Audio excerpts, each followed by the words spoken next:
News insight supported by उपकार चक्की fresh आटा खाएर त हेर्नुहोस्। प्लम्बर पाइप्स र फिटिङ टिकिरहन्छ चलिरहन्छ।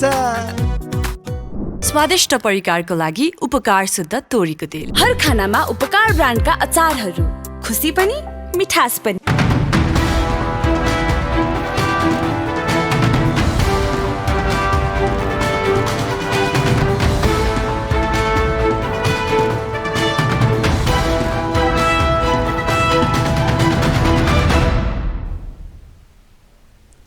तपाईको चासोको न्यूजबारे विस्तृतमा बुझ्ने समय हो यो। खास न्यूजलाई खास कोणबाट हेर्ने समय हो यो। हरेक दिन यो समयमा हामी साझा र ताजा मुद्दा लिएर तपाईहरुमाझ आउनेछौं। नमस्कार, म प्रेजिना देवकोटा। सुरु गरौं हेडलाइन्सबाट। मुलुकले भोलि बिहीबार नयाँ अभिभावक पाउँदै राष्ट्रपति निर्वाचनका लागि आवश्यक सबै तयारी पूरा, मतदाता सबै काठमाडौँमा।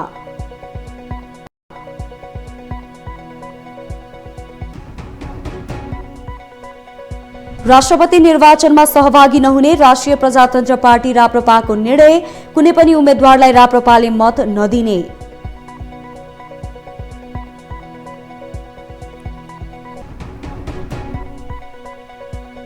संसद विघटनको घटना प्रजातान्त्रिक मुलुकको सर्वमान्य चलन भएको राष्ट्रिय सभा अध्यक्ष तिमिल सिन्हाको तर्क।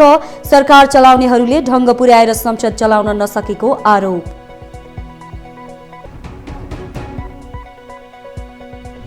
गुनासो र असन्तुष्टिको बढ्दो चाङबीच नारी दिवस यस पटक पनि उत्साहका साथ मनाइयो। अधिकार खोजेर महिला उन्मुक्तिको कुरा गर्नु दलहरूका लागि लज्जास्पद।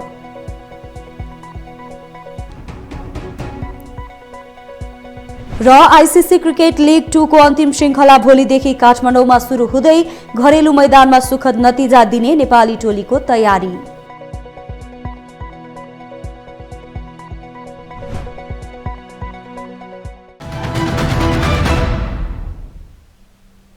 राष्ट्रपतिको निर्वाचन बिहीबार हुँदैछ। यसका लागि सम्पूर्ण तयारी पूरा भइसकेको छ। दलहरूले आफ्ना मतदातालाई काठमाडौँमा भेला हुन भनिसकेका छन्। राष्ट्रपति निर्वाचनका लागि 881 जना मतदाता रहेका छन्। उनीहरूसँग कुल 52,000 मतभार रहेको छ। यो निर्वाचन मार्फत रामचन्द्र पौडेल र सुभाषचन्द्र नेमुवाङ मध्ये एकजनाले आगामी 5 वर्षका लागि देशको अभिभावकत्व ग्रहण गर्नेछन्। त्यसका लागि निर्वाचन अधिकृतको कार्यालयले तयारी पूरा गरेको छ। हेरौं यो एक सामग्री। बिहीबार नयाँ राष्ट्रपतिको निर्वाचन हुँदैछ र निर्वाचनका लागि निर्वाचन अधिकृतको कार्यालयले यस नयाँ बानेश्वर स्थित प्रतिनिधि सभा क्षेत्रमा निर्वाचन अधिकृतको कार्यालय स्थापना गरी निर्वाचन केन्द्र स्थापना गरेको छ र सम्पूर्ण तयारी पूरा गरेको छ। जुन लोत्से भवनको भित्र प्रवेश गर्ने ठाउँ छ, यहाँ प्रतिनिधि सभाका सांसदहरू प्रवेश गर्नेछन् भने यो देब्रेतर्फको भाग जहाँबाट प्रदेश सभाका सांसदहरू प्रवेश गर्नेछन्। प्रदेश सभाका सांसदहरू यहाँ प्रवेश गर्ने सांसदको सङ्ख्या 550 जना रहेको छ भने प्रतिनिधि सभामा प्रवेश गर्ने सांसदको सङ्ख्या 334 जना रहेको छ र कुल 884 जना सांसदहरू भोलि यस स्थानमा आउनेछन् र राष्ट्रपति निर्वाचनका लागि मतदान गर्ने कार्यक्रम तय भएको छ। यो राष्ट्रपतिको निर्वाचनको लागि अन्तर्राष्ट्रिय सम्मेलन केन्द्रमा 2वटा मतदान केन्द्रहरू बनाइएको छ। ती मतदान केन्द्रहरूमा सङ्घीय संसदका मान्य सदस्यहरूले मतदान गर्ने एउटा केन्द्र छ भने प्रदेश सभाका मान्य सांसदहरू साथै प्रदेशकाले मतदान गर्ने अर्को एउटा केन्द्र छ। यो मतदान केन्द्रको पनि निर्माण पूरा भइसकेको अवस्था छ। यो दुवै गेटबाट प्रवेश गरेका प्रदेश तथा प्रतिनिधि सभाका सांसदहरू यही लोत्से हलमा आउनेछन् र मतदान गर्नेछन्। विशेष गरी प्रदेश सभाका सांसदहरू यो मैले देखाएको पृष्ठभूमिमा रहेको गेटबाट प्रवेश गर्नेछन् र उनीहरू यस स्थानमा आए मतदान गर्नेछन्। उनीहरूको सङ्ख्या 550 जना रहेको छ र उनीहरूको कुल मतभार भनेको 26,400 रहेको छ र 26,400ले त्यस स्थानमा मतभार त्यस स्थानमा खसिसकेपछि अहिले म जुन स्थानमा उभिएको छु यस स्थानमा भने प्रतिनिधि सभाका सांसदहरू आउनेछन्, मतदान गर्नेछन्। उनीहरूको सङ्ख्या 334 छ तर अहिले उपस्थिति सङ्ख्या भने 332 मात्र छ। उनीहरूको कुल मतभार 26,386 पुग्दछ र उनीहरूको मतभार सबैजना आएको खण्डमा यति पुग्दछ तर 2 जना सांसद भने अनुपस्थित हुनेछन्। उनीहरूको नाम टेकबहादुर गुरुङ र रवि लामिछानेको नाम भने निर्वाचनको यस मत जुन नामावली छ त्यसबाट हटिएको छ। विशेष गरी राष्ट्रपति निर्वाचनका लागि बहुमत सांसद अथवा 26,400 मत भए पुग्ने जस्तो देखिन्छ र केही बेर अगाडि यस स्थानमा आए रामचन्द्र पौडेल र सुभाष चन्द्र नेमुवाङका प्रतिनिधिहरू आए यस स्थानको अवलोकन पनि गरेका थिए। यस स्थानको यो अहिलेको तयारी कस्तो लाग्यो भनेर हामीले दुवैजनालाई सोधेका छौँ। रामचन्द्र पौडेलको तर्फबाट तपाईँ प्रतिनिधि हुनुहुन्छ, कस्तो लाग्यो अहिलेको यहाँ व्यवस्थापन? मूलत अब निर्वाचन आयोगले कार्यालयले नै राष्ट्रपतिको निर्वाचनको व्यवस्थापन कहाँबाट चाहिँ त मतदाता प्रवेश गर्नुहुन्छ, कहाँनिर मतदान गर्नुहुन्छ, कहाँबाट बाहिर निस्किनुहुन्छ भनेर व्यवस्थापकीय पक्ष हेरौँ भनेर बोलाउनु भएको हो। हामीले हेऱ्यौँ, अब सबै व्यवस्थापनको कुरा ठिकै छ। कस्तो छ, के छ तपाईँहरूको आन्तरिक तयारी चाहिँ कस्तो छ भन्दा नौदलसँगै हुनुहुन्छ यो मत परिणामको विषयलाई लिएर चाहिँ? मत परिणाममा त अब देखिएकै छ मत परिणाम, त्यसमा मैले के टिप्पणी गरिराख्नु पर्यो।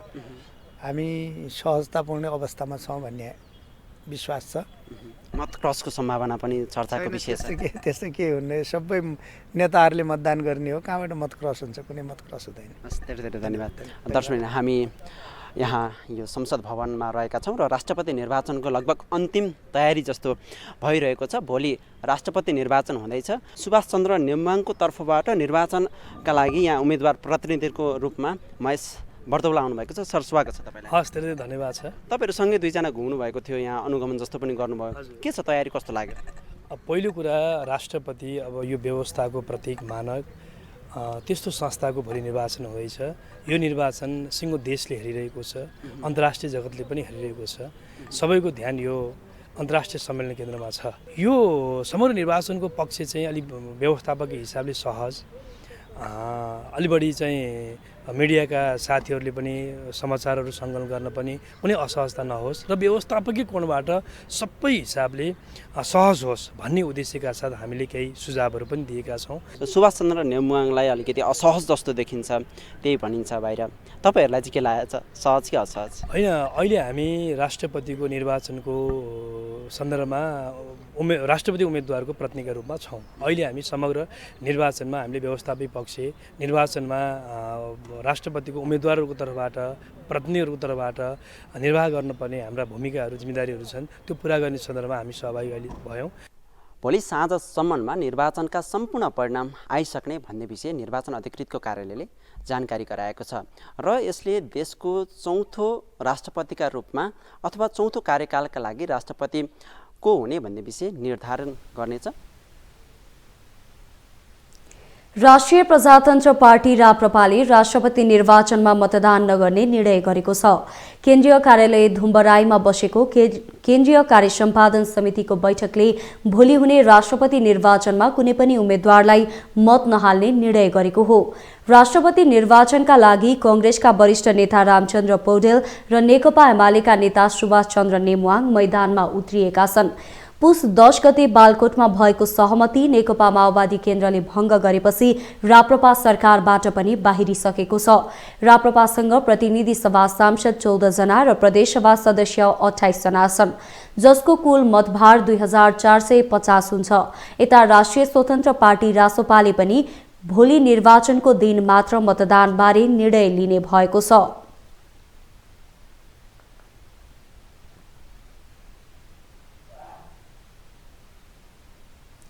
राष्ट्रिय सभाका अध्यक्ष गणेश प्रसाद तिमिल सिन्हाले संविधान प्रयोगको गलत अभ्यासले संसद र सरकारले प्रभावकारी काम गर्न नसकेको बताएका छन्। बुधबार पारिवारिक निजी वन संघ नेपालको नवौं स्थापना दिवसको अवसरमा आयोजित कार्यक्रममा अध्यक्ष तिमिल सिन्हाले संसद विघटन नौलो मान्ने घटना नभएको बताए। उनले सरकार अप्ठ्यारोमा पर्दा संसद विघटन गर्ने कुरा संसारभरका प्रजातान्त्रिक मुलुकको अभ्यास भएकोले यसलाई नौलो मान्न नहुने उनको तर्क थियो।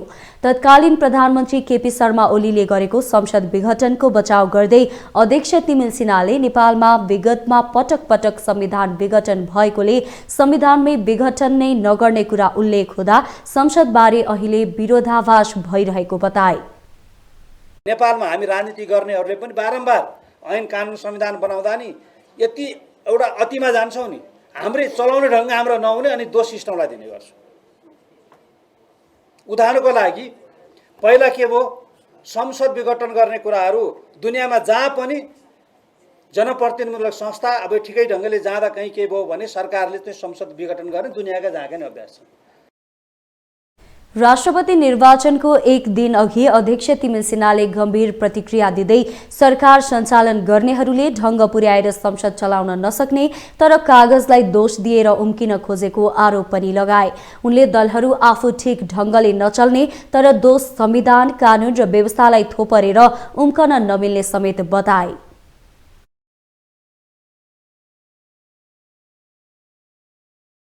नयाँ संविधान बनेपछिको पहिलो कार्यकाल सबै स्थानीयदेखि सङ्घसम्मका सरकारहरू प्रतिनिधिले पुरा गरेर अहिले दोस्रोमा आइसकेका छौँ।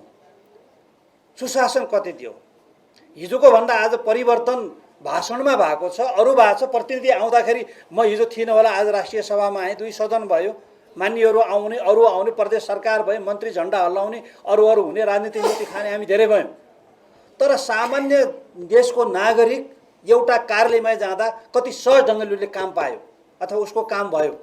उसलाई अप्ठ्यारो पर्दाखेरि राज्यका ती तहहरूले कति सहजीकरण गरिदिएर उसलाई दिए। अध्यक्ष तिमिल सिन्हाले नेपालमा समस्या परेको बेलामा सहजीकरण गर्ने नभई झनै अल्झाएर राख्ने परिपाटी हावी हुँदै गएको गुनासो पनि गरे। उनले संघीय लोकतान्त्रिक गणतन्त्र आइसक्दा समेत सुशासन दिन नसक्नु दलहरूको कमजोरी भएको बताए।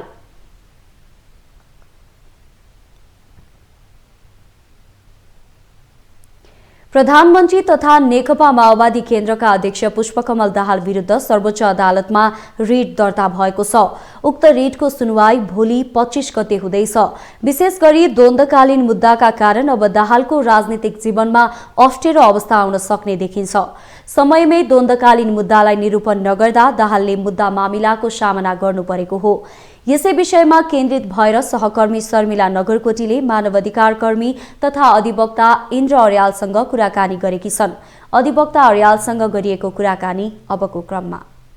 प्रधानमन्त्रीले कुनै बेलामा टुँडीखेलमा भाषण गर्दाखेरि सशस्त्र द्वन्द्वकालमा मृत्यु भएका 17,000 मान्छेमध्ये 5,000 जना मात्रै मेरो तर्फबाट चाहिँ हत्या भएको हो या मृत्यु भएको हो र त्यो 5,000 को हत्याको जिम्मा चाहिँ म लिन्छु, बाँकी 12,000 को चाहिँ अरूले जिम्मा लिनुपर्छ या तत्कालीन राज्य सत्ताले जिम्मा लिनुपर्छ भन्ने अभिव्यक्ति दिनुभएको थियो। त्यो अभिव्यक्तिमा चाहिँ अहिले निवेदकहरू जो हुनुहुन्छ ज्ञानेन्द्र आरन होइन, कल्याण बुढाथोकी, उहाँहरू मध्ये अब एउटाको मात्र कुरा हो। ज्ञानेन्द्र आरनले चाहिँ के भने मेरो बुवा पनि टिचर हुनुहुन्थ्यो, मास्टर हुनुहुन्थ्यो र उहाँको हत्या चाहिँ माओवादी तर्फबाट भएको हो। माओवादी तर्फबाट भएको भइसकेपछि चाहिँ माओवादीका तत्कालीन कमान्डरले 5,000 को हत्याको जिम्मा लिएपछि त्यो मेरो बुवा चाहिँ आर्मीले या राज्यले नमारेको हुँदा त्यो 5,000 भित्र मेरो बुवा पर्नुहुन्छ र जसले मेरो बाउलाई मारे तत्कालीन प्रचलित कानुनले चाहिँ त्यसलाई फौजदारी अपराधमा सजाय गर्नुपर्छ या ज्यान केसमा चाहिँ मुद्दा चलाउनुपर्छ। किनभने अन्य व्यक्ति कोही व्यक्तिले मारेको थियो भने त्यो विषयमा चाहिँ मुद्दा चल्थ्यो भने प्रचण्डले को आदेशले या जिम्मा लिइसकेपछि चाहिँ त्यो व्यक्तिलाई पनि मुद्दा चल्नुपर्छ। या प्रधानमन्त्री त अहिले हुनुभयो होइन, तर प्रधानमन्त्री नभएकै बेला नि उहाँले अभिव्यक्ति दिनुभएको हो र तत्कालीन त्यो विद्रोही पार्टीको चाहिँ कमान्डरले त्यसको जिम्मा लिनुपर्छ। त्यो जिम्मा चाहिँ के हो भने उहाँले जिम्मा लिइसकेपछि उहाँ बाँधिसक्नुभयो, त्यो कुरामा स्वीकारोक्ति गरिसक्नुभयो। 5,000 पिपुलको चाहिँ उसको मृत्युको विषयमा चाहिँ उहाँले त्यो हत्या नै हो भने म त्यो हत्या स्वीकार्छु भनेपछि 5,000 को हत्याको जिम्मा लिइसकेपछि चाहिँ उहाँलाई ज्यान केस चलाउनुपर्छ भनेर यिनीहरूले चाहिँ सम्बन्धित प्रहरी कार्यालयमा निवेदन दिए। उहाँले स्वीकारोक्ति लिएको टुँडीखेलको आधारले चाहिँ उहाँले टेकु कार्यालयमा, जिल्ला प्रहरी कार्यालय काठमाडौँमा चाहिँ नियुक्ति के अरे दिए, जाहेरी दिए। त्यो जाहेरी त्यहाँ दर्ता भएन। उनीहरूले त्यो प्रक्रिया फौजदारी अपराध कार्यविधि संहिता 2074 को चाहिँ प्रक्रिया बमोजिम जाहेरी दर्ता नभएपछि सरकारी वकिल कहाँ गए, त्यहाँ भएन। त्यस पछाडि उनीहरू चाहिँ परमादेशका लागि सर्वोच्च अदालतमा निवेदन दिए, यो मुद्दा दिए। यो मुद्दाको सार तत्त्व चाहिँ के हो भनेदेखि चाहिँ मेरो जाहेरी दर्ता हुनुपर्छ। मेरो जाहेरी चाहिँ फौजदारी कार्यविधि संहिता 2074 बमोजिमको कार्यविधि अन्तर्गत दर्ता हुनुपर्ने हो। किनभने मैले पीडित भएँ, पीडित भइसकेपछि चाहिँ मलाई जसले पीडित बनायो, पीडकका विरुद्धमा चाहिँ उजुरी लिएर जाँदा या जाहेरी लिएर जाँदाखेरि चाहिँ त्यसलाई अब्स्ट्याकल अफ जस्टिस होइन, जस्टिसमा चाहिँ अब्स्ट्याकल खडा गर्न हुँदैन, कानुनलाई चाहिँ सहज ढङ्गले प्रयोग हुन दिनुपर्छ भन्ने आधारले यो परमादेश चाहिँ आएको चुनावभन्दा अगाडि थियो। माओवादीहरूको तत्कालीन माओवादी विद्रोहीहरूको चाहिँ संयुक्त मञ्चमा माओवादीका नेताहरूले होइन विविध ठाउँमा फुटेर बसेका माओवादी नेताहरूले दिएका अभिव्यक्तिलाई पनि मैले त्यसै गरी बुझेँ। उहाँहरूमा पनि त्यो भ्रम त उहाँहरूमा हुँदै हुन्न, किनभने नेता नजान्ने हुँदै हुन्न, बाँकी मान्छे नजान्ने। उहाँहरूले चाहिँ हाम्रा विरुद्ध यसो हो भनेर एउटा सेन्सिटाइज गर्न छोड्नु खोज्नुभयो भनेको त्यसलाई एउटा राजनीतिक इस्यु पनि बनाउनु खोज्नुभयो, तर त्यो होइन। त्यो चाहिँ जाहेर दरखास्त दर्ता गर्ने भन्ने विषय होइन र प्रचण्डको विरुद्ध अहिले मुद्दा लागेको छैन। अहिलेको मुद्दा भनेको चाहिँ जिल्ला सरकारी वकिल कार्यालय काठमाडौँको विरुद्ध र जिल्ला प्रहरी कार्यालय टेकुका विरुद्ध हो, होइन। नेपाल सरकार त यसै पर्ने भयो, गृह मन्त्रालय यसै पर्ने भयो, होइन। त्यो तपाईँको चाहिँ त्यो कार्यान्वयन गर्न पनि प्रहरी प्रधान कार्यालय यसै पर्ने भयो भनेको त्यो विषय कार्यान्वयन गर्ने दुईवटा निकाय, एउटा जिल्ला सरकारी वकिल कार्यालय, एउटा तपाईँको चाहिँ प्रहरी जिल्ला प्रहरी कार्यालय टेकु। भोलि जिल्ला प्रहरी कार्यालय टेकु क्षेत्राधिकार होइन भनेर पनि आउला अदालतमा। भनेपछि यो अहिले आइरहेको त जुन जाहेरी लिन मानेको थिएन जुनसुकै निकायले पनि टेकु प्रहरी भन्यो, अब नेपाल सरकारकै यतापट्टि अदालतले त्यही आदेश चाहिँ अब यो निवेदन चाहिँ लिऊ दर्ता गराऊ भनेर भन्यो। जाहेरी लिएन भनेर मेरो जाहेरी लिने गराइदेऊ भनेको जुन निवेदन छ नि, मतलब रिटलाई निवेदन भन्छौँ हामीले, एप्लिकेसन भन्छौँ होइन कानुनी भाषामा। रिट निवेदन चाहिँ दर्ता गर्न जाँदा रिट निवेदन दर्जपीठ भयो भनेको यो प्रधानमन्त्रीको विरुद्ध या प्रचण्डका विरुद्ध चाहिँ तिमीले जुन जाहेरी हाल्न गएको थियौ त्यो जाहेरी हाल्ने कुरालाई हामी परामर्शका माध्यमबाट सुन्न सक्दैनौँ भनेर प्रशासनले भनेको सर्वोच्च अदालतको प्रशासनले चाहिँ रजिस्ट्रारले त्यसलाई दर्पीठ गरिदियो। दर्पीठ गरिदिएपछि दर्पीठको उपर भनेको यो रजिस्ट्रारले किनभने दर्ता गर्ने कि नगर्ने भन्ने सुरुमा अदालतले न्यायाधीशले हेर्ने होइन, त्यो त प्रशासनिक कार्य हो। अनि त्यो दर्पीठ उपर भनेको चाहिँ प्रशासनले जहाँ दर्पीठ गरिदियो तिम्रो चाहिँ निवेदन हामी स्वीकार्न सक्दैनौँ, यो विषय नै उठान हुन सक्दैन भने जाहेरी दर्ता हुने नहुन् त पल्टिरहेको कुरो, यो विषय यहाँ उठान हुन सक्दैन भनेर तपाईँको चाहिँ भन्यो। त्यो भनिसकेपछि त्यो उपर चाहिँ अदालतको इजलाससम्म जान पाइन्छ कि न्यायाधीशसम्म जान पाइन्छ। प्रशासनिक प्रमुखले चाहिँ भनेको रजिस्ट्रारले गरेको कार्यको विरुद्धमा चाहिँ इजलासमा यो निवेदन पेश भयो। अनि पटक पटक विभिन्न आदेश भए यसमा हुँदै हुँदै हुँदै आएपछि मङ्सिरदेखि यता भनेको चुनावभन्दा अगाडि उनको माग त के थियो भने चुनावमै यिनी उठ्नुहुन्न, फौजदारी अपराधबाट चाहिँ स्वीकारोक्ति भइसकेका मान्छे उठ्नुहुन्न भन्ने उनको माग थियो। अनि त्यस पछाडि अहिले आउँदाखेरि चाहिँ दर्पीठ चाहिँ बदर भयो भनेको प्रशासनले तिम्रो मुद्दा अदालतले सुनवाई नै गर्दैन भनेको मुद्दा भनेको के हो, त्यो जाहेरी दरखास्त होइन के, जाहेर दरखास्त दर्ता भएन भन्ने मुद्दा जुन उनको कम्प्लेन छ नि त्यो कम्प्लेन सुनवाई नै गर्दैन भन्ने चाहिँ थियो। तर कम्प्लेन सुनवाईसम्म गर, कम्प्लेनको चाहिँ तिमी डिसिजन के गर्छौ त्यो आफ्नो ठाउँमा छ, तर कम्प्लेनसम्म चाहिँ सुनवाई गर्नुपर्छ, तिमीले उजुरीसम्म त्यसलाई सुनवाई चाहिँ गर्नुपर्छ भनेर अहिले अदालतले आदेश गरेको। माओवादी नेताहरूले चाहिँ यो राजनीतिक अभिव्यक्तिलाई चाहिँ अतिरञ्जित बनाइयो भन्ने पनि छ, के भन्नु? अधिरञ्जित त होइन, किनभने त्यो जसले निवेदन दियो त्यो पीडित हो र उसका बाउलाई तपाईँको चाहिँ चरम यातनासहित एउटा प्राथमिक विद्यालयको शिक्षक थियो र त्यो जो निवेदक छ ऊ कुनै बेलामा क्वाइट यङ होइन भर्खरको बच्चा थिए। उनका पिताजीलाई तपाईँको चरम यातना दिएर हत्या गरिएका थियो र त्यो हत्याभित्र म स्वीकार्छु भनेर भनिसकेपछि यसलाई अतिरञ्जना भन्ने पनि न्याय नदिएको या न्यायमा अवरोध खडा गरिएका कारणले उम्रिएको हो यो होइन। किनभने लामो समयसम्म व्यक्तिले न्याय नपाएपछि न्याय प्राप्तका लागि मान्छेले विभिन्न ठाउँको तपाईँको चाहिँ खोजी गर्छ या विभिन्न खालको चाहिँ ढोका खोज्छ, ढोका नपाए झ्याल खोज्छ, झ्याल नपाए पल खोज्छ होइन, मान्छे त उम्किन त खोज्छ भनेको। त्यस कारणले चाहिँ यो चाहिँ राजनीतिक दलहरूको कमिटमेन्टको कमजोरी हो र राजनीतिक दलहरू चाहिँ यो विषयलाई टुङ्ग्याउन नचाहेका कारणले या उहाँहरूले टुङ्ग्याउन नसकेका कारणले चाहिँ व्यक्तिले न्याय खोज्ने कुरालाई चाहिँ अतिरञ्जित त भन्नु हुँदैन होइन। र अब यो विषय उहाँले बोलेको कुरो प्रमाण लाग्छ लाग्दैन, त्यो स्वीकारोक्ति हो होइन होइन, डिक्लेरेसन हो कि होइन भन्ने कुरा चाहिँ भोलि अदालतले व्याख्या गरिदिएला। अदालतले हो भनेछ भने हो, होइन भने चाहिँ होइन होइन। उहाँहरूले अहिले त्यसमा बढी कुरा गर्नु जरुरी पनि देखिँदैन एउटातिर। अर्कातिर चाहिँ तपाईँको 8 दलको जुन चाहिँ एउटा संयुक्त वक्तव्य आएको छ होइन, सरकारमा बसेर न्यायिक प्रक्रियाका विषयमा र सर्वोच्च अदालतलाई संविधानले दिएको अधिकार प्रयोग गरेर गरेका आदेशहरूका विषयमा चाहिँ सरकारमा बसेर चाहिँ वक्तव्यबाजी गर्ने त्यो पनि शोभनीय। आफ्नो अनुकूलको आयो भने चाहिँ होइन आफ्नो सरकार बन्ने, आफ्नो सहमतिको सरकार बन्ने, अघिल्लो पटकको चाहिँ परमादेशकै माध्यमबाट यति दिनभित्रमा प्रधानमन्त्री यति घन्टा प्रधानमन्त्री नियुक्ति गर भनेको चाहिँ उहाँहरूलाई स्वीकार्य हुने। अनि आज तपाईँको चाहिँ आफ्नो प्रतिकूल हुने बित्तिकै फेरि चाहिँ अस्वीकार्य हुने र त्यसका बारेमा चाहिँ प्रधानमन्त्री सहितका दलले वक्तव्यबाजी गर्ने, लोकतान्त्रिक भनिएको दल तपाईँ आफूलाई लोकतन्त्रको चाहिँ मसिहा भनेका दलले तपाईँको चाहिँ होइन त्यसमा स्वीकारोक्ति गर्ने। प्रतिपक्षी अब प्रतिपक्षीको थाहा छैन, तैपनि आजको भूमिकामा फेरि एमाले प्रतिपक्षीमा गएको छ, उहाँहरूको पनि तपाईँको ठट्यौली पारेको कुराहरू मात्र आउने होइन। त्यसले गर्दाखेरि चाहिँ न्याय प्रक्रियामा राजनीतिक दलहरू आज पनि तपाईँको चाहिँ सचेत भइसकेका छैनन्। उनीहरूले अर्कालाई सचेत गराउनु भन्दा पनि उनीहरू गम्भीर भएर सचेत हुन जरुरी छ त्यो विषय। बुधबार बिहान 2 महिला पाइलटले नेपाल वायु सेवा निगमको विमान त्रिभुवन अन्तर्राष्ट्रिय विमानस्थलमा अवतरण गराए। दुबईदेखि काठमाडौँको उडान भरेको A320 20को सो जहाजको सबै 4 क्रू मेम्बर पनि महिला नै थिए। अर्थात् सम्पूर्णमा महिलाहरूले उडाएको सो जहाज काठमाडौँमा अवतरण हुँदा नारी दिवसको सन्दर्भले नेपालमा नयाँ उचाइ लिएको अनुमान गरिएको हुनुपर्छ। तर यही मुलुकको जमिनमा महिलाका लागि गर्नुपर्ने धेरै काम अझ बाँकी नै छन्। एक रिपोर्ट। महिलाहरूले मात्र विमान उडाउनु र त्यसमा क्रू मेम्बर पनि महिला मात्र हुनु पक्कै पनि एउटा सुखद खबर हो यो मुलुकका लागि। धेरै अर्थमा धेरै सन्देश दिन सक्छ यो कदमले। आकाशदेखि जमिनसम्म अब कहीँ पनि महिला कम छैनन् भन्ने सन्देश दिन थप सहज पनि हुनेछ। अब प्रजातन्त्रका लागि लडेदेखि नै यो देशमा महिला पुरुषसँगै ननिस्केको ठाउँ छैन। इतिहास नै पल्टाएर हेर्ने हो भने नेपालको साम्राज्यको रक्षामा महिलाको भूमिका नालापानीदेखि कालापानीसम्म कहीँ कतै कम छैन। यत्र नारेस्तु पूज्यन्ते रमन्ते तत्र देवता, अर्थात् जहाँ नारीको पूजा हुन्छ त्यहाँ देवताको पनि वास हुन्छ। हिन्दू समाजमा यो भनाई आदिकालदेखि नै भनिँदै आएको हो।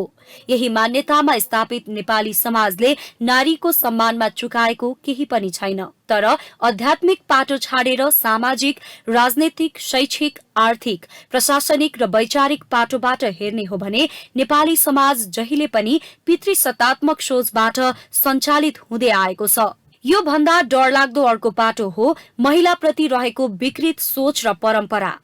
पुरुष प्रधान समाजले गर्ने निर्णयमा महिलाको स्थान न्यून हुनु या नहुनुमा पनि कुनै मतलब राख्दैन। तर अधिकारका लागि पुरुषसँग नै हातेमालो गर्दै लडेका महिलाहरूले जब नीति निर्माण तहदेखि हरेक ठाउँमा समान सहभागिताको माग राखे तब पुरुष प्रधान समाज सोच्न बाध्य भयो। अहिले संविधानमा नै हरेक स्थानमा 33% महिलाको आरक्षण सुरक्षित गरिएपछि संघीय संसददेखि प्रदेशसम्म र हिमालदेखि तराईसम्मका गाउँ सभादेखि नगर सभासम्म महिलाको उपस्थिति न्यायोचित देखिन थालेको छ। संविधान र कानूनले यतिसम्म पनि प्रत्याभूत नगरेको भए यो अधिकार पनि राजनीतिक दलहरूले सकेसम्म खोज्ने निश्चित थियो। हुन त कुल जनसंख्याको 51% महिला रहेको यो देशमा अझै पनि धेरै क्षेत्रमा महिलाहरू पछाडि पारिएका छन्। छोरा नै चाहिने सामाजिक कुरीति, छोराको तुलनामा छोरीको विवाह चाँडो गरिदिने, स्रोत र साधनको प्रयोगको हिसाब लैंगिक असमानताका कारण महिलाहरू अझै पनि धेरै ठाउँमा ठगिएका छन्। यस्तै शैक्षिक अधिकारमा अझै पनि महिला साक्षरता पुरुषको तुलनामा 11%ले कमी छ। महिलालाई पछि पारिएको अर्को मुख्य कारण हो आर्थिक क्षेत्रमा समान अवसरको कमी। आर्थिक शक्तिमा महिलाको पहुँच पनि कम हुँदा उनीहरू आत्मनिर्भर बन्न नसक्दा अधिकांश महिलाले पुरुषमाथि नै निर्भर हुनुपर्ने अवस्था छ। तर महिलाका लागि अझै पनि धेरै ठाउँ वर्जित छन्। समाज उसका लागि अझै उदार हुन सकेको छैन। अपराध र अपराधीले महिलामाथि लगाउने कुदृष्टिलाई कुचल्न सक्ने कुनै भावनाको विकास गर्न सकेको छैन। धेरै अर्थमा प्रताडित छन् महिला, पिल्सिएका छन् र पीडामा छन् अझै पनि। यद्यपि धेरै ठाउँमा महिलाहरूले पुरुषको समानमा आफूलाई उभ्याइसके पनि राजनीतिक रूपमा अघि बढेका महिलाहरू दल र आस्थामा विभाजित बनेर नीति निर्माणमा कमजोर बन्ने हुँदा महिलाको उठ्नुपर्ने समग्र अवस्थामा सुधार हुन सकेको छैन। यसतर्फ पनि अगुवा महिलाले सोच्न जरुरी छ। अर्को महिलाको शत्रु महिला नै हुन् भन्ने समाजमा स्थापित गरिएको तथाकथित मान्यता पनि परिवर्तन गरेर देखाउन महिलाहरू नै सचेत हुनुपर्ने अवस्था छ। नभए कुनै पनि नारी दिवसले अर्थ बोक्न नसक्ने निश्चित छ। आज 8 मार्च अन्तर्राष्ट्रिय नारी दिवस। नेपालमा लैंगिक समानताका लागि बलियो आधार, सृजनात्मक प्रविधिमा महिलाको पहुँच भन्ने राष्ट्रिय नाराका साथ विभिन्न कार्यक्रम गरी यो दिवस मनाइएको छ। विश्व महिला आन्दोलनले हालसम्म प्राप्त गरेका उपलब्धिहरूलाई संस्थागत गर्दै लैंगिक समानता हासिल गर्ने उद्देश्य सहित हरेक वर्ष 8 मार्चलाई अन्तर्राष्ट्रिय महिला दिवसका रूपमा मनाइन्छ। यसै सन्दर्भमा सामाजिक सञ्जालमा प्रस्तुत भएका विचारहरू अबको क्रममा।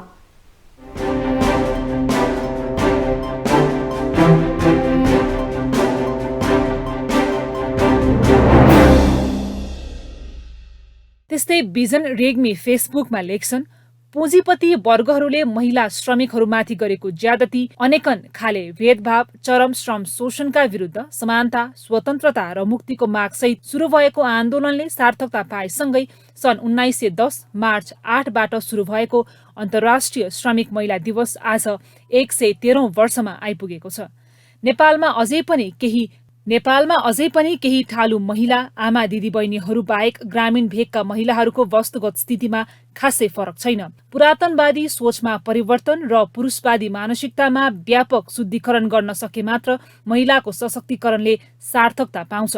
पहुँच पुगेकादेखि नपुगेका सबै महिला दिदीबहिनीहरूले गर्वका साथ मार्च 8 मनाउन सक्ने वातावरण बनोस्। सम्पूर्णमा शुभकामना। यसैगरी यमुना पराजुलीको भनाइ छ, नारीबाटै जन्मेको हुन्छ पुरुष र पुरुष बिना नारी आमा बन्न सक्दिनन्। यसर्थ नारी पुरुष दुवै बिना यो संसार चल्न सक्दैन।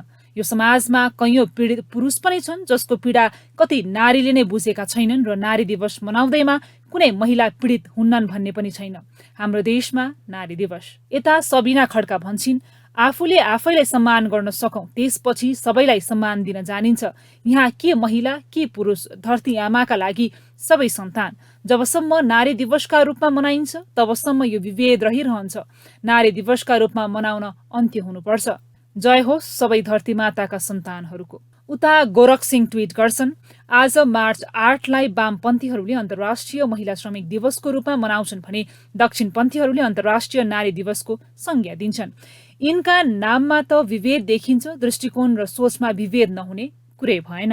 त्यस्तै अर्का सामाजिक सञ्जाल प्रयोगकर्ता मन्दिराको भनाइ छ, नारीलाई सशक्त बनाउन अझै पनि राज्यले धेरै काम गर्न बाँकी छ। तर अधिकार दुरुपयोग गरी गलत संस्कार, संस्कृति र पुरुषलाई पीडा दिने काम पनि गर्नु हुँदैन। नारीहरूले गलत कदम र विसङ्गतिका कारणले समाज दिशाविहीन बन्दैछ। 113औं नारी दिवसको अवसरमा सद्बुद्धिका साथ अगाडि बढ्न प्रेरणा मिलोस्। शुभकामना। यसैगरी इतिशा मगर लेख्छिन्, नारीहरूको प्रसङ्ग जोडेर अनेक ट्रोल बनाएर हाँस्ने काम नगरौं। नारीहरूलाई हास्य व्यङ्ग्यको रूपमा प्रयोग गर्नेहरूको विरोध गरौं। कुनै पनि चेलीको इज्जतसँग खेलवाड नगरियोस्, कुनै पनि पुरुषको मुस्कान नखुसियोस्। समान शब्दले होइन व्यवहारले गर्न सिकौं। यस्तै अर्पण श्रेष्ठ भन्छन्, नारीले नारीमाथि गरिने अन्याय, अत्याचार, शोषण मात्र पनि कम गर्न सके 80% नारीहरूको जीवनयापन सरल सहज हुन्छ। सबै नारी एकै हो भन्ने दृढ संकल्प गरौं। उच्च मनोबल र धैर्यताका साथ अगाडि बढ्ने प्रेरणा सम्पूर्ण नारीहरूमा प्राप्त भइरहोस्। सोच बदलौं, समाज आफै बदलिन्छ। 113औं नारी दिवसको शुभकामना। त्यसैगरी कोमल सेवाकटी मीनाक्षी फेसबुकमा लेख्छिन्, 113औं अन्तर्राष्ट्रिय महिला श्रमिक दिवस नारी केवल श्रमिक होइन, आमा दिदीबहिनी, जीवनसाथी, भाउजू, साथी आदि सबै सम्बन्ध हो। नारी दिवस नारामा मात्र होइन, वास्तविक जीवनमा समानताको जीवन जिउन छोरी नारी महिलाहरूलाई अवसर दिउँ, प्रोत्साहन गरौं। यो आजको आवश्यकता हो। श्रमको समान मूल्याङ्कन गरौं। पैतृक सम्पत्तिमा समान अधिकार, शिक्षा, स्वास्थ्य प्रदान गरौं। समानता, समान अवसर आजको आवश्यकता हो। नारी दिवस 2079 को हार्दिक शुभकामना। अर्का सामाजिक सञ्जाल प्रयोगकर्ता बलराम थापा भन्छन्, आमा एक नारी हुन्, उनको सम्मान नै सिङ्गो समाजको सम्मान र समग्र नारीको सम्मान हो। नारी बीच हुने विभेद पुरुषको कारणले भन्दा नारीकै कारणले बढी हुने गरेको देखिन्छ। एक सभ्य समाज निर्माणको लागि नारी बीच हुने विभेद र पुरुषले नारीलाई गर्ने कुनै पनि विभेदको अन्त हुनुपर्छ। घरमा होस् वा समाजमा वा कुनै पनि अवसर, चाहे त्यो रोजगारी होस् वा राजनीतिक, नारीको सम्मानजनक उपस्थिति हुनुपर्दछ र विभेद शून्य रहनु पर्दछ। सम्पूर्ण परिवर्तनशील र संघर्षशील नारीहरूप्रति उच्च सम्मान व्यक्त गर्दछु। सबैमा नारी दिवसको हार्दिक शुभकामना।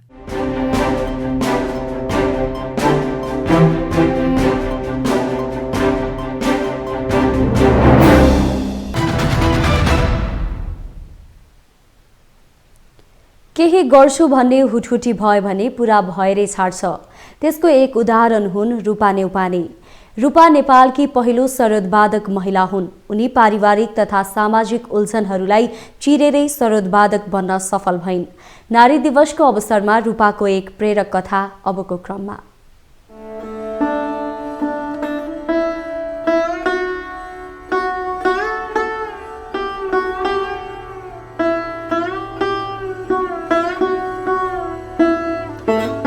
संगीत 5 वर्षसम्म चाहिँ मैले मेरो गुरु मोहन चन्द्र श्रेष्ठ उहाँले चाहिँ नि 5 वर्षसम्म चाहिँ मलाई खालि यस्तो के सारीको मात्रै गराउनु भएको, धीरे धीरे मात्रै गराउनु भयो 5 वर्षसम्म। अनि दिन चाहिँ मालश्री बजाउने, हाम्रो दसैँमा मालश्री धुन बजाउनलाई चाहिँ नेपाल टेलिभिजन लानुभयो।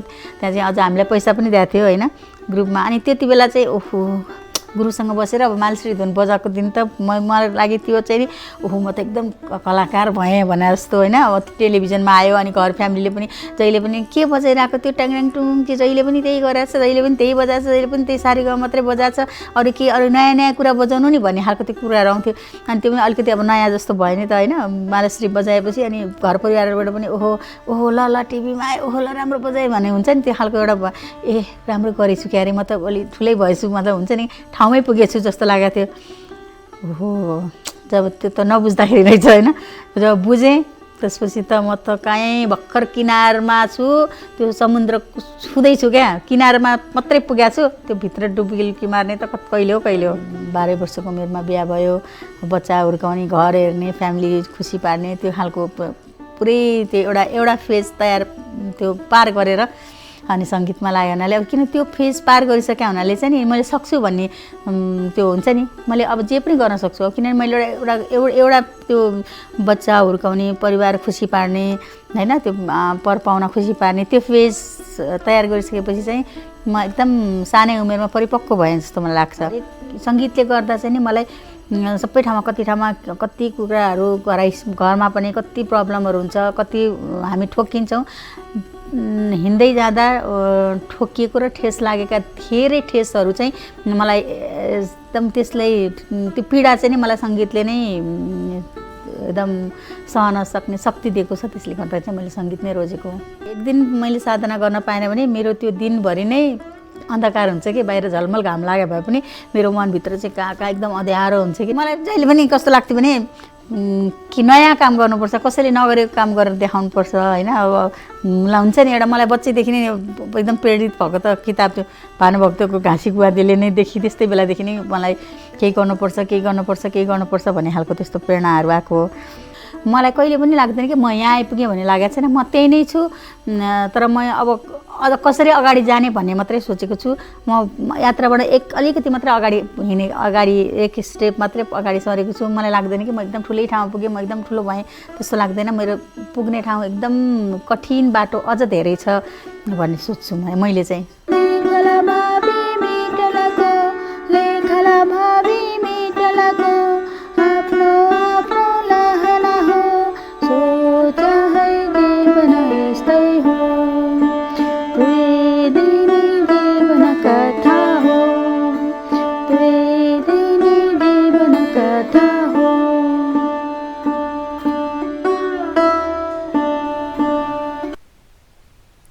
स्वतन्त्र विद्यार्थी युनियनको आगामी निर्वाचनलाई लिएर नेपाली कांग्रेसको भातृ संगठन नेवी संघभित्र विवाद देखिएको छ।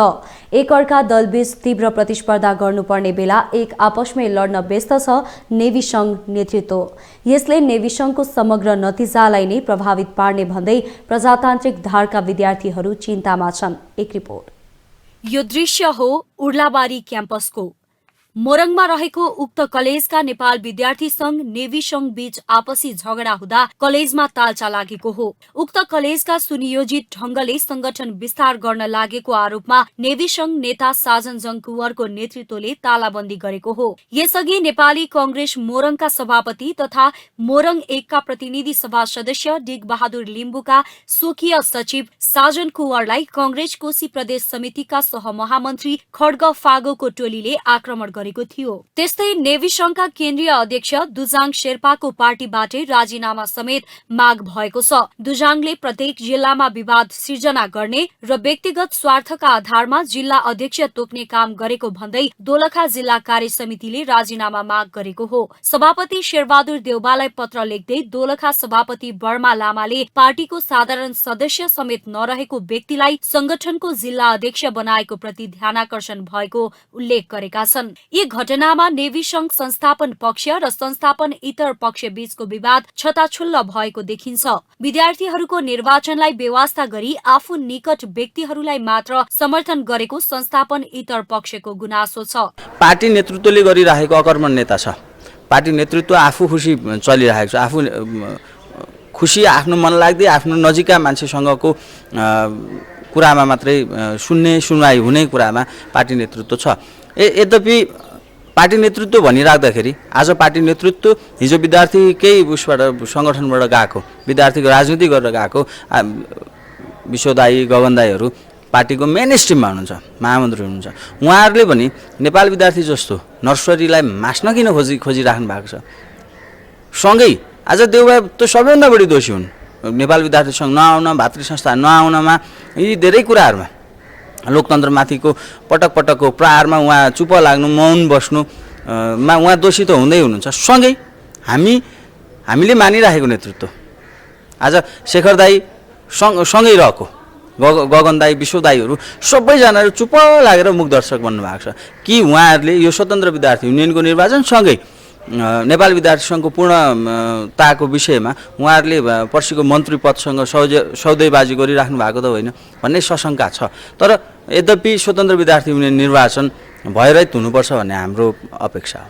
सोभियो निर्वाचन नजिकिँदै गर्दा नेपाल विद्यार्थी संघमा आन्तरिक रूपमा जुन किसिमको विवादहरू भएका छन् त्यसलाई लोकतन्त्रमा स्वाभाविक रूपमा हेर्न पर्छ भन्ने संस्थापन पक्षको भनाइ छ। बाहिर जस्तो किसिमको होहल्ला आएको भए तापनि त्यस्तो किसिमको विवाद नरहेको र सोभियो निर्वाचनलाई लिएर नेभी संघका सबै विद्यार्थीहरू एक ढिक्का भएर नतिजा आफ्नो पक्षमा पार्ने नेभी संघका नेता प्रमोद राई बताउँछन्। जसरी यो बाहिरबाट देखिएको छ त्यो तरिकाले एकदमै त्यो द्वन्द्व ठुलो दुर्घटना भएको अथवा धेरै द्वन्द्व भएको भन्ने त होइन। नेभी सङ्घभित्र सामान्य अब यो सोभियुको विषयमा अब सबैजना आकाङ्क्षीहरू हुन्छन् होइन, सबैजनालाई सोभियुमा भाग लिनुपर्ने हुन्छ। प्लस अब साङ्गठनिक हिसाबले हाम्रो नेभी सङ्घमा धेरै वर्षदेखि अहिले अधिवेशन भएको छैन, त्यो भएर पनि अलिकति यो सङ्गठनहरू अस्तव्यस्त भएको छ। त्यही पनि अहिले अब नेभी सङ्घ केन्द्र अध्यक्ष दुजाङ शेर्पा हुनुहुन्छ, हाम्रो आदरणीय दाइ हुनुहुन्छ, उहाँको नेतृत्वमा अब हामी सोभियुमा जाने भन्ने नै हो। अन्य यो विवाद आइरहेछ भन्ने पक्षहरूको पनि अब सोभियुमा जानु हुँदैन भन्ने लाइन होइन, उहाँहरू पनि सोभियुमा जानुपर्छ भन्ने लाइन हो। तर अब यो सामान्य अब यो सङ्गठनभित्र कहिलेकाहीँ तलमाथि हुन्छन्, जस्तै आफ्नै घरमा त अब दाजुभाइ नमिल्ने भन्ने त्यो देखिन्छ। त्यस्तै सङ्गठनभित्र पनि थोरै समस्या आएको, तर यो ठुलो समस्या जसरी बाहिरबाट हेरिएको छ त्यस्तो समस्या चाहिँ होइन। यो मिलेर जान्छ, सोभियुमा हामी सबै मिलेर अगाडि बढ्छौँ। सोभियो निर्वाचन आगामी चैत 5 गते हुँदैछ। पछिल्लो पटक 2065 सालमा सोभियो निर्वाचन भए यता पहिलो पटक निर्वाचन हुन लागेको हो। सोभियो निर्वाचनको इतिहासमा नेभी संघ र एमाले निकट विद्यार्थी संगठन अनेरा सोभियो बीच तीव्र प्रतिस्पर्धा हुँदै आएको छ। प्रधानमन्त्री पुष्पकमल दाहालले महिलाहरूमा देखिने पाठेघरको क्यान्सर र स्तन क्यान्सरको उपचारलाई विशेष कार्यक्रमको रूपमा निशुल्क सेवा विस्तार गर्ने घोषणा गरेका छन्।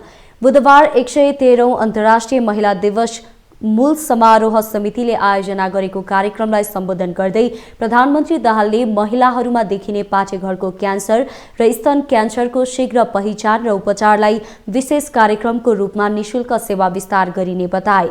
7वटै प्रदेशमा निसन्तान उपचार सेवा, वडा स्तरमा नवजात शिशु स्याहार केन्द्रको स्थापना, महिलाहरूमा देखिने पाठेघरको क्यान्सर र स्तन क्यान्सरको शीघ्र पहिचान र उपचारलाई विशेष कार्यक्रमको रूपमा निशुल्क सेवा विस्तार गरिने उनको भनाइ थियो।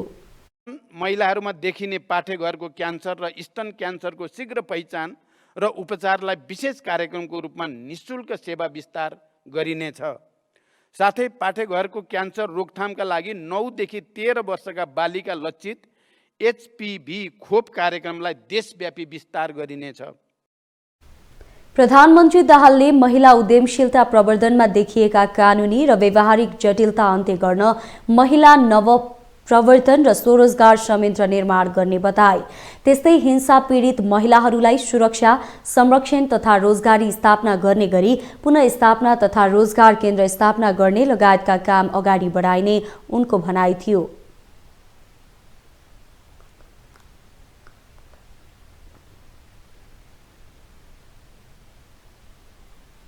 सभामुख देवराज घिमिरेले सहकारी क्षेत्र सञ्चालनका लागि छुट्टै ऐनको व्यवस्था गर्न आवश्यक रहेको बताएका छन्। सहकारी क्षेत्रलाई व्यवस्थित बनाउन सरकारले बचत तथा ऋण सहकारीसँग सम्बन्धित ऐन ल्याउन जरुरी रहेको उनको भनाइ छ। एक रिपोर्ट। बुधबार सहकारी तथा वित्तीय संस्थाका प्रमुख कार्यकारी अधिकृतहरूको 2 दिने सम्मेलनलाई सम्बोधन गर्दै सभामुख घिमिरेले सम्बन्धित सरकारवालाहरूले यस सम्बन्धी छुट्टै ऐनको व्यवस्था गर्न आवश्यक परामर्श र छलफल गरिरहेको उल्लेख गर्दै यस सम्बन्धी ऐनलाई संसदबाट पास गर्न आफूले निष्पक्ष रूपमा सहयोग गर्ने बताए। उनले ऐन निर्माणका लागि राजनीतिक दल र सरकारसँग आवश्यक परामर्श गर्न सुझाव पनि दिए। सभामुख घिमिरेले सहकारीमा वर्तमान अवस्थामा देखिएका समस्या र विगतका अनुभवहरू समेटेर ऐन निर्माण हुनुपर्ने पनि बताए। उनले सहकारी ऐनमा 25 लाख सीमा तोकिए पनि संसदमा धेरै संशोधन प्रस्ताव आइरहेकाले थप सहयोग गरेर अघि बढ्न आफू तयार रहेको पनि बताए। 25 लाखको सीमाभित्र राख्ने खालका कुरा यी जस्ता कुराहरूको बारेमा पर्याप्त यहाँ चर्चा पनि भएको छ। मलाई लाग्छ गम्भीर ध्यान आकर्षण पनि भएको छ। त्यो छलफल भइरहेको विधेयकमाथि संशोधन प्रस्तावहरू पनि समयभित्र त्यसको प्रक्रियामा पर्याप्त परेका छन्। सभामुख घिमिरेले सहकारीमा अहिलेसम्म देखिएका समस्या र अहिलेसम्मका अनुभवका आधारमा ऐनहरू बनाएर अघि बढ्न आवश्यक रहेको बताए। अवैध पैसा जम्मा हुने आशयले यसलाई 25 लाखको सीमाभित्र राख्ने खालको कुराहरूमा चर्चा आएको उल्लेख गर्दै उनले त्यसलाई पारित गराउन सभामुखको हिसाबले निष्पक्षताका साथ भूमिका खेल्ने बताए। यहाँहरूको सक्रियताले गर्दा त्यसमा धेरै संशोधनहरू पनि आएको छ र छलफल हुँदा सायद त्यो कुराहरूलाई ठिक ढङ्गबाटै पारित हुन्छ र पारित गराउनको लागि सभामुखको हिसाबले निष्पक्षताका साथ खेल्ने भूमिका खेल्दै गलत कुराहरूलाई हटाउनको लागि यहाँहरू अगाडि बढ्नुहोस्, त्यसलाई मैले प्रेरित गर्न पनि चाहन्छु। सभामुख घिमिरेले नयाँ ऐन बनाउने कुरा सरकारले प्रस्ताव गरी संसदमा छलफल हुने विषय भएकाले ऐनको प्रभावकारी कार्यान्वयन गर्न सुझाव दिए। उनले सहकारी क्षेत्र मार्फत समाजवाद उन्मुख अर्थतन्त्र र समाजवादी समाज निर्माण गर्न सहयोग पुग्ने विश्वास पनि व्यक्त गरे। तपाईलाई न्यूज इनसाइटमा पुनः जोड्नेछौं। नेपाली राष्ट्रिय क्रिकेट टोलीका कप्तान रोहित कुमार पौडेलले घरेलु मैदानमा हुने श्रृंखलाका सबै खेलमा सुखद नतिजा निकाल्ने लक्ष्यमा नेपाली टोली रहेको बताएका छन्। विश्वकप क्रिकेट लीग 2 अन्तर्गत नेपालले बिहीबारबाट लीगको अन्तिम श्रृंखला खेल्दैछ। श्रृंखलामा भ्रमणकारी टोली द्वय संयुक्त अरब इमिरेट्स युएई, पपुवा न्युगिनी र नेपालले सहभागिता जनाउँदैछन्। कीर्तिपुर स्थित त्रिभुवन विश्वविद्यालयको मैदानमा हुने श्रृंखलामा नेपालले सबै खेलमा सुखद नतिजा निकाले विश्वकप छनौटको मौका पाउने भएकाले नेपाली टोलीका कप्तान रोहित कुमार पौडेलले सबै खेलमा सुखद नतिजा निकाल्ने लक्ष्यका साथ खेल्ने बताएका हुन्। हुन्छ हामी त्यो अझै चाहिँ सजिलो हुन्छ, but at the same time दुईटै टिम एकदमै राम्रो छन् हैन, दुईटै टिम राम्रो छ। हामी चाहिँ आफ्नो भोलिको दिनमा राम्रो गेम खेल्यो भने चाहिँ जित्छौँ।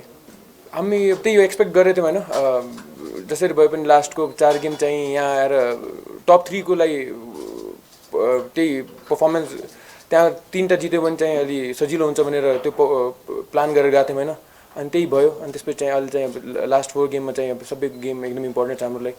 सोचे जस्तो भइरहेछ सबै कुराहरू। यस्तै प्रशिक्षक मोन्टी देसाईले बिहीबार हुने 4 खेलमा आफू केन्द्रित रहेको र सबै खेल कठिन भएको बताए। युएई र पीएनजी दुवै टोली बलियो प्रतिद्वन्दी भएको र लीगको अन्तिम श्रृंखला भएकोले खेलहरू प्रतिस्पर्धात्मक हुने अपेक्षा प्रशिक्षक देसाईको छ। Yes, I'm also looking forward to this next 4 games. It has been hard fought series even in UAE.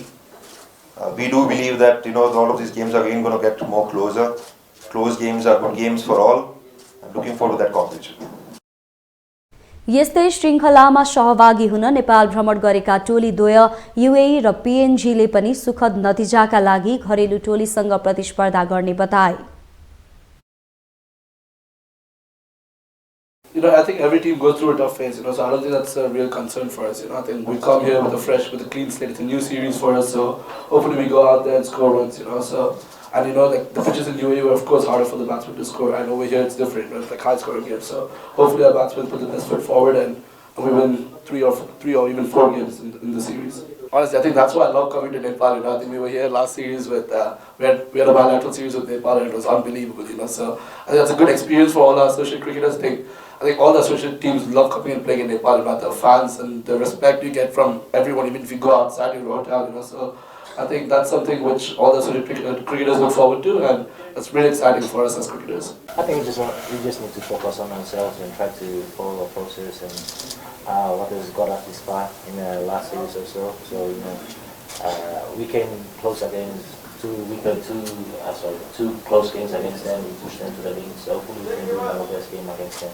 It's going to be tough against Nepal, not knowing the conditions, and playing at home with the crowd behind them. It's going to be a good challenge for us, but we'll be looking forward to it.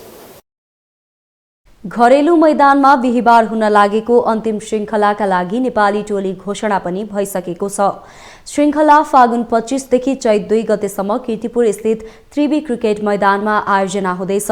League 2 को शीर्ष 3 मा रहेर विश्वकप छनौटमा स्थान बनाउन नेपालले घरेलु मैदानमा 4 वटै खेल जित्नुपर्नेछ भने एक दिवसीय मान्यता जोगाउन 2 खेल जित्नुपर्नेछ।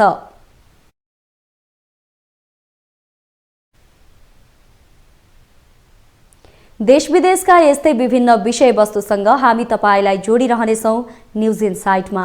नमस्ते।